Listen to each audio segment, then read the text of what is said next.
মাহমুদুল্লাহকে silent killer Mahmudullah এমনি এমনি বলা হয় না।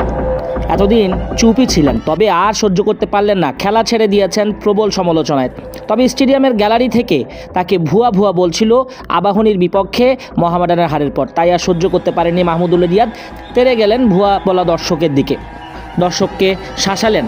শুধু তাই না, এর আগে ভাইরা ভাই মুশফিকুর রহিমও মেজাজ হারিয়ে এরকম একটা ঘটনা ঘটিয়েছিলেন 2019 সালে, ঠিক একই জায়গায় একই স্থানে সেই ভিআইপি গ্র্যান্ড স্ট্যান্ডেই মুশফিক এক ভক্তকে তেড়ে গিয়েছিলেন বাজে কথা বলায়।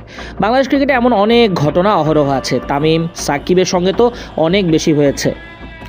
সাকিব অবশ্য সবার চেয়ে ব্যতিক্রম, নিজের মেজাজ হারালে মারও লাগিয়ে দেন এই অলরাউন্ডার। শুধু তাই না, তামিম ইকবালও মাঠে এরকম খেপে যান অনেক সময় দর্শকদের সঙ্গে, এমন অনেক নজির আছে।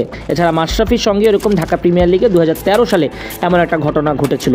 এবার মাহমুদুল্লাহ সেই ক্লাবে এন্ট্রি নিলেন।